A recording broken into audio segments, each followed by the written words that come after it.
الحمد لله والصلاة والسلام على من لا نبي بعده أما بعد. قل من كان عدوا لجبريل فإنه نزله على قلبك بإذن الله مصدقا لما بين يديه وهدى وبشرى للمؤمنين.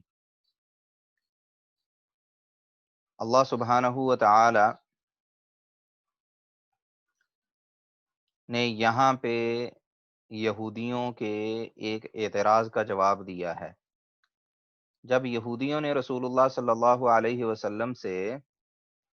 سوال کیے تو ان سوالوں میں جب رسول اللہ صلی اللہ علیہ وسلم نے اس کے جواب دیے تو انہوں نے پوچھا کہ آپ کے پاس وحی لے کے کون سا فرشتہ آتا ہے، کون سا فرشتہ ہے جس نے آپ کو یہ وحی کا جو علم ہے آپ کی طرف لے کر آیا ہے. تو رسول اللہ صلی اللہ علیہ وسلم نے بتلایا کہ جبریل علیہ السلام ہیں جو وحی لے کر آتے ہیں. تو انہوں نے کہا کہ جبریل تو ہمارا دشمن ہے، جو ہم پہ عذاب آتا تھا یا جنگیں آتی تھیں یا اور اس طرح کے سخت احکامات آتے تھے، وہ یہ فرشتہ لے کر آتا تھا. تو ہم تو اس کو اپنا دشمن سمجھتے ہیں، اس وجہ سے ہم بات نہیں مانیں گے یہ. تو اس طرح کا انہوں نے ایک بہانہ بنانے کی کوشش کی. تو اللہ سبحانہ و تعالی نے یہ آیات نازل کی کہ اے محمد رسول اللہ صلی اللہ علیہ وسلم، آپ ان سے کہہ دیجئے من کان عدوا لجبریل، اگر کوئی شخص جبریل کا دشمن ہے، اور دشمنی کی وجہ یہ ہے کہ جبریل جو سخت احکامات اور عذاب اور جنگ کے احکامات اس طرح کی چیزیں لے کر نازل ہوتا ہے، تو نازل کرنے والا تو اللہ ہے. فَإِنَّهُ نَزَّلَهُ عَلَىٰ قَلْبِكَ بِإِذْنِ اللَّهِ. تو جبریل نے یہ چیز، اللہ کا جو پیغام ہے، آپ کے دل پہ اللہ کی اجازت سے اتارا ہے، مصدقا لما بین یدیہ. اور یہ ایک ایسا پیغام ہے جو اس سے پہلی کتابوں کی بھی تصدیق کرتا ہے، ان کو بھی ویریفائی کرتا ہے. وہ ہدوں، اور ہدایت ہے، وہ بشرا، اور خوشخبری ہے، للمؤمنین، ایمان والوں کے لیے. تو جبریل علیہ السلام یہ جو ڈیوٹی ہے، یہ جو ذمہ داری ہے، وہ اللہ کے حکم سے ادا کر رہے ہیں. تو جو جبریل کا دشمن ہے اس وجہ سے وہ پھر اللہ کا دشمن ہے. اللہ سبحانہ و تعالی نے مزید وضاحت فرمائی اگلی آیت میں کہ من کان عدوا للہ وملائکتہ ورسلہ، کہ اگر کوئی شخص اللہ کا دشمن ہے یا فرشتوں کا دشمن ہے یا اللہ کے رسولوں کا دشمن ہے، یا فرشتوں میں سے اسپیسیفکلی اللہ نے دو نام مینشن کیے کہ جبریل علیہ السلام یا میکائیل علیہ السلام، ان دو فرشتوں میں سے اگر کوئی کسی سے دشمنی رکھتا ہے فإن اللہ عدو للکافرین، تو اللہ ایسے کافروں کا دشمن ہے. اور اس سے بڑی تباہی اور بربادی کیا ہو سکتی ہے کہ کسی شخص کا اللہ دشمن بن جائے. تو یہ جو فرشتے ہیں یہ اللہ کی برگزیدہ مخلوق ہیں، یہ اللہ کے ولی ہیں. اور رسول اللہ صلی اللہ علیہ وسلم نے فرمایا کہ جو شخص اللہ کے ولی سے دشمنی کرتا ہے یا اس کو تکلیف پہنچاتا ہے، تو اللہ سبحانہ و تعالیٰ فرماتے ہیں کہ اس نے میرے خلاف اعلان جنگ کیا. تو جو اللہ والے ہیں، جو حقیقت میں اللہ والے ہیں، جو جیسے فرشتے ہیں، انبیاء ہیں، اور اسی طرح وہ مومنین متقین ہیں جو شریعت پہ عمل کرتے ہیں، تو ان سے دشمنی رکھنا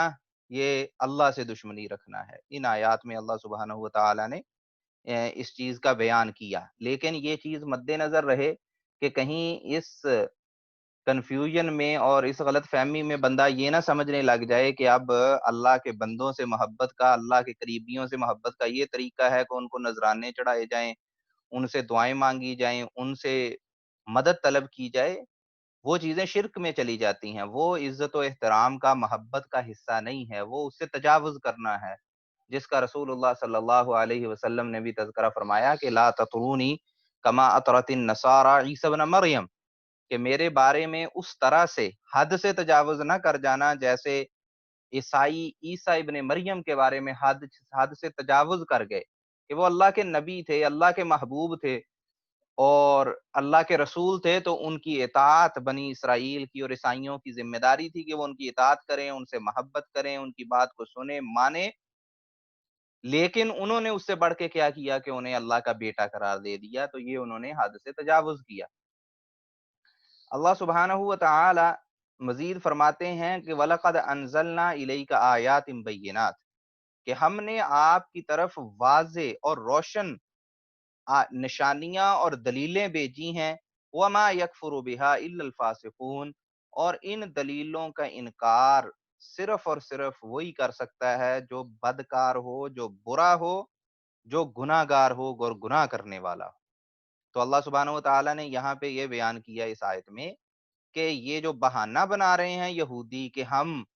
ان آیات کو، اس قرآن کو، اس وحی کو اس لیے نہیں مانیں گے کہ جبریل علیہ السلام یہ لے کر آئے ہیں اور جبریل ہمارا دشمن ہے، اس کی بجائے اگر میکائیل علیہ السلام لے آتے تو انہیں ہم اپنا دوست سمجھتے ہیں تو پھر ہم بات مان لیتے، تو یہ ان کے صرف بہانے ہیں۔ اصل چیز یہ ہے کہ جتنی واضح آیات اللہ نے نازل کی ہیں، ان آیات سے انکار صرف اور صرف گناہ گار اور بدکار لوگ ہی کر سکتے ہیں، اور یہ یہودی جو ہیں یہ اصل میں چونکہ فاسقون ہیں، اس وجہ سے یہ ان دلائل کا انکار کر رہے ہیں۔ اور اللہ سبحانہ و تعالی نے مزید ان کی تنبیہ اور ان کو ڈانٹتے ہوئے فرمایا کہ وَكُلَّمَا عَاهَدُوا عَهْدًا نَبَذَهُ فَرِيقٌ مِّنْهُمْ، کہ یہ کوئی پہلی بات نہیں ہے کہ پہلی دفعہ یہ بہانے بازی کر رہے ہیں، بلکہ جب بھی انہوں نے کوئی بھی وعدہ کیا، جب بھی ان کا کبھی کوئی وعدہ ہوا شروع سے لے کے آج تک اللہ سے، نَبَذَهُ فَرِيقٌ مِّنْهُمْ، تو ان میں سے ایک جماعت اٹھی اور اس نے وہ وعدہ توڑ دیا۔ بل اکثرهم لا یؤمنون، بلکہ حقیقت یہ ہے کہ ان میں سے اکثریت ایمان نہیں لانے والے، ان میں سے جو اکثریت ہے وہ ایمان سے خالی رہی ہمیشہ۔ وَلَمَّا جَاءَهُمْ رَسُولٌ مِّنْ عِندِ اللَّهِ مُصَدِّقٌ لِّمَا مَعَهُمْ، اللہ سبحانہ و تعالیٰ فرماتے ہیں کہ جب کبھی بھی ان کے پاس اللہ کی طرف سے رسول آیا، مصدق لما معہم، ایسا رسول جو ان کے پاس پہلے جو علم وحی تھا، جو کتابیں تھی اللہ کی، جو انبیاء کی شریعتیں اور پیغام تھا، اس کی وہ نیا آنے والا نبی تصدیق کرتا تھا، اس کو ویریفائی کرتا تھا۔ نبذ فریق من الذین اوتوا الکتاب، تو ان اہل کتاب میں سے ایک گروہ نے، ہمیشہ ان کا یہ وتیرہ رہا، یہ طریقہ رہا کہ انہوں نے اللہ کی کتاب کو وراء ظہورہم، اپنی پیٹھوں کے پیچھے ڈال دیا، اسے پھینک دیا، اس سے یعنی کہ منہ پھیر لیا، کأنہم لا یعلمون، اور انہوں نے اس انداز سے بہیو کیا، اس انداز سے انہوں نے اظہار کیا کہ جیسے انہیں علم ہی نہیں ہے، وہ جانتے ہی نہیں ہے۔ تو جب بھی کوئی بھی نبی بنو اسرائیل میں ان کے اندر سے بھی بھیجے گئے، تو انہوں نے اللہ کی طرف سے جو ان کے پاس کتاب کا علم تھا، اس کتاب کو اپنی پیٹھوں کے پیچھے پھینک دیا، اور ایسے ہو گئے کہ جیسے انہیں کتاب کا علم ہی نہیں ہے۔ تو یہاں جو اللہ سبحانہ و تعالیٰ نے الفاظ استعمال کیے ہیں، کتاب کو پیچھے پھینک دینا، یہ کنایا ہے، یہ ایک سٹائل آف لینگویج ہے، یہ ایک طریقہ ہے بات کرنے کا، جس کا مطلب ہوتا ہے کہ کسی چیز سے اعراض کر لینا، کسی چیز پہ عمل نہ کرنا۔ تو قرآن کو اگر ہم یہ بات کریں کہ کوئی شخص اپنے قرآن کو پیچھے پھینک دیتا ہے، تو اس کا مطلب کیا ہوگا؟ اس کا مطلب یہ ہے کہ وہ شخص قرآن کے احکامات سے آنکھیں بند کر لیتا ہے، ان پہ عمل نہیں کرتا، وہ ان کے مطابق اپنے ایمان کو، عقیدے کو، عمل کو نہیں ڈالتا۔ تو یہ ہے کتاب اللہ کو پس پشت ڈالنا۔ اسے حقیقی پس پشت ڈالنا مراد نہیں ہے کہ مثال کے طور پہ ایک بندہ ایک کمرے میں داخل ہوا اور اس کی پیٹھ کے پچھلی سائڈ پہ بک شیلف لگی ہوئی ہے، تو وہ بندہ اس آیت سے مراد نہیں ہے کہ ہم کہیں کہ دیکھیں جی اس آیت میں اتنا بڑا جو کفریہ کام ہے یہ اس بندے نے کہیں کر لیا۔ نہیں، یہاں جس بات کا اللہ سبحانہ و تعالیٰ بیان فرما رہے ہیں وہ ہے کہ عملی طور پہ کتاب اللہ کو پس پشت ڈال دینا، کہ اس سے منہ پھیر لینا اور اس کے احکامات پہ عمل نہ کرنا، یہ ایک ایسا کام ہے جو انسان کو کفر کی طرف لے جاتا ہے، جیسا کہ ان یہودیوں کے ساتھ ہوا۔ مزید اللہ سبحانہ و تعالیٰ نے فرمایا، اللہ سبحانہ و تعالیٰ پھر ان کے جو یعنی کہ سرکشی ہے اور سرکشی والے کام ہیں ان کا تذکرہ فرما رہے ہیں، تو اس میں اگلا جو سرکشی والا کام ہے وہ اللہ سبحانہ و تعالیٰ نے بیان فرمایا کہ وَاتَّبَعُوا مَا تَتْلُو الشَّيَاطِينُ عَلَى مُلْكِ سُلَيْمَانَ، کہ یہ یہودی اس چیز کے پیچھے لگ گئے جو سلیمان علیہ السلام کے دور حکومت میں شیاطین ان کو سکھایا کرتے تھے، شیاطین کے پیچھے لگ گئے یہ آ، سلیمان علیہ السلام کے دور حکومت میں۔ تو انہوں نے ایک تو ظلم یہ کیا کہ شیاطین کے پیچھے لگ کے انہوں نے جادو سیکھا، اور یہ کس دور کی بات ہے؟ جب سلیمان علیہ السلام کی حکومت تھی۔ وما کفر سلیمان، ایک تو ظلم یہ کیا کہ یہ شیاطین سے جا کے جادو سیکھتے تھے، اور دوسرا بڑا ظلم، اس سے بھی بڑا ظلم یہ کہ یہ الزام لگاتے تھے سلیمان علیہ السلام کے کہ یہ جادو سلیمان علیہ السلام نے شروع کیا ہے، اور سلیمان علیہ السلام ہیں جو اس کو مین پروموٹ کرنے والے ہیں، اور حتیٰ کہ یہاں تک الزام لگائے کہ سلیمان علیہ السلام کی جو اتنی بڑی حکومت ہے یہ جادو کی طاقت پہ کھڑی ہوئی ہے۔ اللہ سبحانہ و تعالیٰ نے برات کا اظہار کیا سلیمان علیہ السلام کے لیے اور فرمایا وما کفر سلیمان، سلیمان علیہ السلام نے کفر نہیں کیا، جادو کرنا کفر اکبر ہے۔ تو اللہ سبحانہ و تعالیٰ نے اس کفر اکبر کی نفی کی سلیمان علیہ السلام سے، یہ فرما کے کہ وما کفر سلیمان، سلیمان علیہ السلام نے کفر نہیں کیا، ولیکن الشیاطین کفروا یعلمون الناس السحر، بلکہ شیاطین نے، شیطانوں نے کفر کیا کہ وہ لوگوں کو جادو سکھایا کرتے تھے۔ اور یہ جو جادو ہے، یہ اس کو اللہ سبحانہ و تعالی نے ایک آزمائش بنا کے بھیجا۔ وما انزل علی الملکین ببابل ہاروت و ماروت، اللہ سبحانہ و تعالی فرماتے ہیں کہ یہ جو جادو تھا یہ نازل کیا گیا دو فرشتوں پہ بابل شہر میں، اور ان دونوں کے نام تھے ہاروت اور ماروت۔ یہ جو دو فرشتے ہیں ہاروت اور ماروت، ان کو اللہ سبحانہ و تعالی نے انسانوں کی آزمائش کے لیے بھیجا۔ اور یہ فرشتے کیا کہتے تھے؟ وما يعلمان من احد حتی یقولا انما نحن فتنة فلا تکفر، یہ کسی کو، لوگ ان کے پاس آتے تھے، شیاطین بھی آتے تھے، جنات بھی آتے تھے مطلب، اور انسان بھی آتے تھے ان فرشتوں کے پاس، اور ان کو کہتے تھے کہ ہمیں اپنا شاگرد بنا لو، ہمیں جادو سکھا دو۔ تو یہ کہتے تھے، یہ کسی کو نہیں سکھاتے تھے، یہاں تک کہ اس کو یہ بتلاتے تھے، اسے کہتے تھے کہ انما نحن فتنۃ، ہم ایک آزمائش ہیں، اللہ سبحانہ و تعالیٰ نے ہمیں بھیجا ہے ایک آزمائش بنا کے لوگوں کے لیے، فلا تکفر، یہ جادو کرنا یہ کفر ہے، تم لوگ کفر نہ کرو۔ لیکن وہ لوگ اس سے باز نہ آتے تھے، اصرار کرتے تھے کہ جی ہمیں کوئی فکر نہیں، ہم کفر کرنے کے لیے تیار ہیں، بس ہمیں جادو سکھا دیا جائے۔ فَيَتَعَلَّمُونَ مِنْهُمَا، تو پھر وہ لوگ ان دو فرشتوں سے سیکھتے تھے، مَا يُفَرِّقُونَ بِهِ بَيْنَ الْمَرْءِ وَزَوْجِهِ، وہ چیز سیکھتے تھے جس کے ذریعے وہ مرد اور اس کی بیوی کے درمیان جو جدائی ڈالنے کے لیے، تو یہ جادو کی ایک قسم ہے، میاں بیوی میں جھگڑا کروانا یا ان کی سپریشن کروا دینا، یہ جادو کی ایک قسم ہے۔ تو اس طرح کا جادو ان سے سیکھتے تھے۔ وَمَا هُمْ بِضَارِّينَ بِهِ مِنْ أَحَدٍ إِلَّا بِإِذْنِ اللَّهِ، اور وہ اس جادو کے ذریعے کسی کو بھی نقصان نہیں پہنچا سکتے تھے جب تک اللہ کی طرف سے اذن نہ ہو، اللہ کی اجازت نہ ہو، کیونکہ اللہ کی مرضی اور اجازت کے بغیر تو کوئی کائنات میں پتہ تک نہیں ہل سکتا۔ تو مشیت الہی کے تحت ہی ہوتا تھا، لیکن جیسے اور جائز یا ناجائز کام ہوتے ہیں، کسی بھی کام کو کرنے کے جائز یا ناجائز ذرائع ہوتے ہیں، اسی طرح جادو کے ذریعے کسی کام کو سر انجام دینا یہ اس کے ناجائز اور کفریہ ذرائع میں سے ہے، اور ان کو یہ بتلا دیا گیا تھا، پھر بھی یہ کرتے تھے۔ وَيَتَعَلَّمُونَ مَا يَضُرُّهُمْ وَلَا يَنفَعُهُمْ، یہ وہ چیز سیکھتے تھے جو ان کو نقصان دینے والی تھی اور فائدہ کوئی نہیں دینے والی تھی۔ جادو ایک بڑی خطرناک چیز ہے جو جادوگر کو بھی نقصان دیتی ہے، اس دنیا میں بھی، اور آخرت میں تو اس کے لیے تباہی ہے ہی ہے۔ وَلَقَدْ عَلِمُوا لَمَنِ اشْتَرَاهُ، اور وہ لوگ یہ جانتے تھے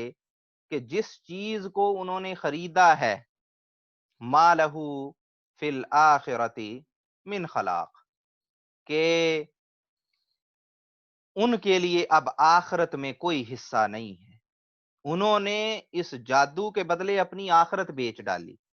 اب ان کو پتا تھا کہ آخرت میں ان کے لیے کوئی حصہ نہیں ہے، وہ کفر کا ارتکاب کر چکے ہیں، اور اب آخرت میں ان کے لیے صرف جہنم ہے، اور کوئی بدلہ، کوئی اچھا ریوارڈ آخرت میں ان کے لیے نہیں ہے۔ وَلَبِئْسَ مَا شَرَوْا بِهِ أَنفُسَهُمْ، اللہ سبحانہ وتعالیٰ فرماتے ہیں کہ یہ بدترین چیز ہے جادو، کہ جس کے بدلے انہوں نے اپنے آپ کو فروخت کر دیا۔ یہ جادو ایسی چیز ہے کہ اس میں انسان کو، جو شخص جادو کرتا ہے،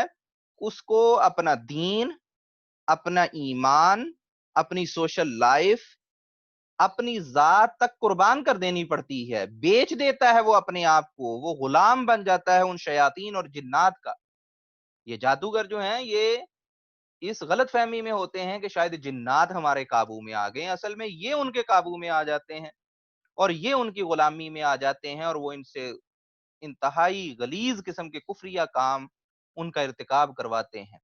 اللہ سبحانہ وتعالیٰ نے فرمایا کہ بدترین ہے وہ چیز جس کے بدلے میں انہوں نے اپنی جانوں کو بیچ دیا۔ لو کانوا یعلمون، کاش یہ جانتے ہوتے اور ان کو علم ہوتا کہ کتنا بڑا گھاٹے کا سودا انہوں نے کیا ہے۔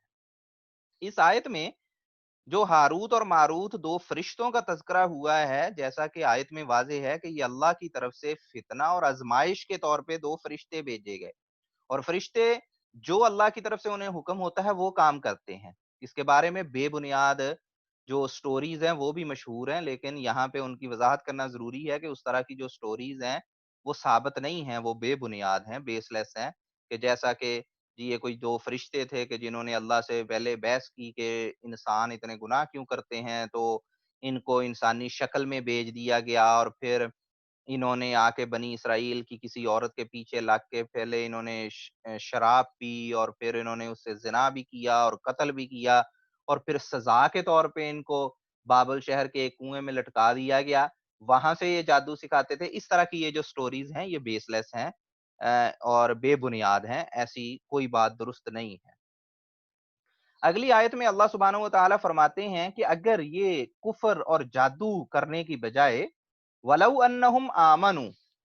اگر یہ لوگ ایمان لے آتے، وَاتَّقَوْا، اور یہ متقی بن جاتے، اللہ سے ڈرنے والے بن جاتے، لَمَثُوبَةٌ مِّنْ عِندِ اللَّهِ خَيْرٌ، تو اللہ کی طرف سے انہیں بہترین ثواب ملتا، اللہ کی طرف سے بہترین انہیں ریوارڈ اور ثواب ملتا، لَوْ كَانُوا يَعْلَمُونَ، اگر یہ جانتے ہوتے۔ اب اگلی آیت میں ان کفار، ان یہودیوں کا جو رسول اللہ صلی اللہ علیہ وسلم کے ساتھ ایک بے ادبی کا رویہ تھا، اس کا اللہ سبحانہ و تعالیٰ نے تذکرہ فرمایا۔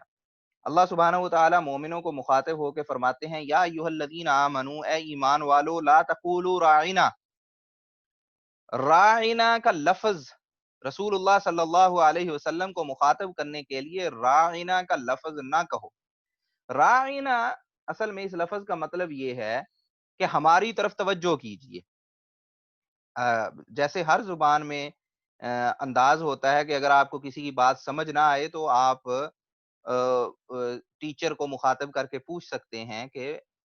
ہماری طرف توجہ کیجیے کہ ہمیں آپ کی بات